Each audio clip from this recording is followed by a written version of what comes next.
অনুশীলনী প্ৰশ্ন তো তাৰে 1 নম্বৰটো আছে খালী ঠাইবোৰ কৰা। ক নম্বৰ হৈছে প্ৰতীক বা চিহ্নৰ জৰিয়তে এখন দেশ ৰাষ্ট্ৰই নিজৰ পৰিচয় দাঙি ধৰিব পাৰে।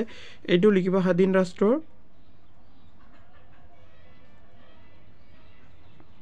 স্বাধীন ৰাষ্ট্ৰই নিজৰ দেশৰ পৰিচয় দাঙি ধৰিব পাৰে। খ নম্বৰত আছে অশোক চক্ৰটোত ধ্বজডাল হলা আছে। এইটো আছে তোমালোকৰ আমাৰ জাতীয় পতাকাৰ মাজত যিটো অশোক চক্ৰ আছে সেইটো 24ডাল হলা আছে। গ নম্বৰত আছে আমাৰ ৰাষ্ট্ৰীয় পতাকাখনত ধ্বজটা ৰং আছে। এইটো লিখিবা 3টা ৰং আছে।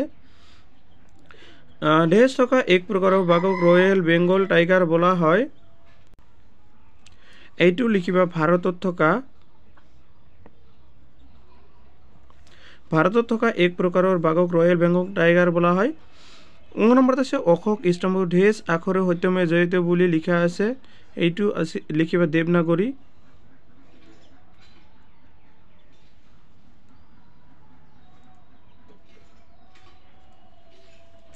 দেৱনাগৰী আখৰেৰে সত্যমে জয়তে বুলি লিখা আছে। 2 নম্বৰত আছে শুদ্ধ নে অশুদ্ধ লিখা। আমাৰ ৰাষ্ট্ৰীয় সংগীত গোৱাৰ সময়ত থিয় হ'ব লাগে। এইটো শুদ্ধ, কাৰণ ৰাষ্ট্ৰীয় সংগীত গোৱাৰ সময়ত সকলোৱে আমি থিয় হৈ শ্ৰদ্ধা জনাব লাগে। খ নম্বৰত আছে আমাৰ ৰাষ্ট্ৰীয় প্ৰতীকটোৰ 3টা অংশ। এইটো অশুদ্ধ। গ নম্বৰত আছে ময়ূৰ চৰাই সাধাৰণতে গ্ৰীষ্ম প্ৰধান অঞ্চলত পোৱা যায়। এইটো লিখিবা শুদ্ধ। আমাৰ ৰাষ্ট্ৰীয় ফুল গোলাপ। এইটো ভুল, কাৰণ ৰাষ্ট্ৰীয় ফুল হ'ল আমাৰ পদুম ফুল। ভাৰতৰ ৰাষ্ট্ৰীয় ফুল পদুম। আমাৰ ৰাষ্ট্ৰীয় জন্তু হ'ল বাঘ। এইটোও শুদ্ধ, তাৰমানে ভাৰতৰ ৰাষ্ট্ৰীয় জন্তু চিতা বাঘ বা বাঘ বুলি ক'লে হয়। এবাৰ 3 নম্বৰ আমাৰ ৰাষ্ট্ৰীয় প্ৰতীকবোৰ কি কি লিখা। এইটো লিখি দি আছোঁ ৰ'বা। এইবাৰ 3 নম্বৰ প্ৰশ্ন আছে আমাৰ ৰাষ্ট্ৰীয় প্ৰতীকবোৰ কি কি লিখা।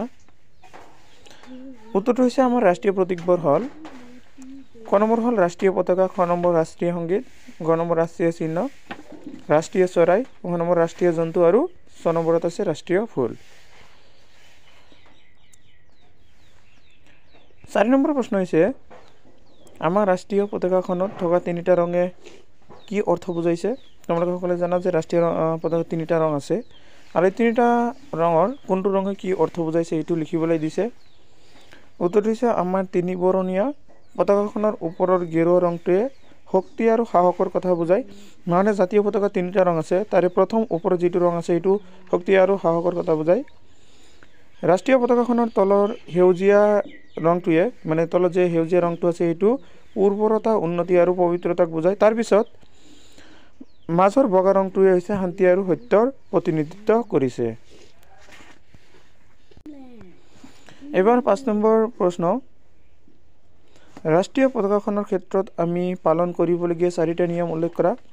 তাৰ কেইটামান চোৱা কি কৈছে যে ৰাষ্ট্ৰীয় পতাকাখনৰ ক্ষেত্ৰত আমি পালন কৰিবলগীয়া 4টা নিয়ম। 1 নম্বৰটো চাওঁ ৰাষ্ট্ৰীয় পতাকাখন উত্তোলন কৰাৰ সময়ত গেৰুৱা ৰংটো সদায় ওপৰৰ ফালে ৰাখিব লাগে।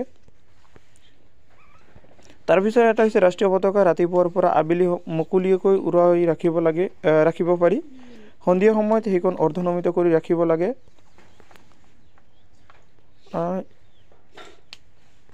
এইকেইটা লিখি দিলে হ'ব। তাৰপিছত 6 নম্বৰ প্ৰশ্নটো তোমালোকক ৰাষ্ট্ৰীয় সংগীত যিটো আছে সেইটো স্পষ্টকৈ লিখিবলৈ দিছে। এইটো তোমালোকে নিশ্চয়। 7 নম্বৰটো আছে ৰাষ্ট্ৰীয় সংগীত গোৱাৰ সময়ত পালন কৰিবলগীয়া 4টা নিয়ম উল্লেখ কৰা। ৰাষ্ট্ৰীয় সংগীত গোৱাৰ সময়ত কি কি নিয়ম পালন কৰিব লাগে। উত্তৰটো হৈছে ৰাষ্ট্ৰীয় সংগীত গোৱাৰ সময়ত পালন কৰিবলগীয়া 4টা নিয়ম হ'ল ৰাষ্ট্ৰীয় সংগীত গোৱাৰ সময়ত সকলোৱে থিয় হ'ব লাগে, খাৰা হ'ব লাগে, তাৰমানে থিয় হৈ সদায় ৰাষ্ট্ৰীয় সংগীত পৰিৱেশন কৰিব লাগে।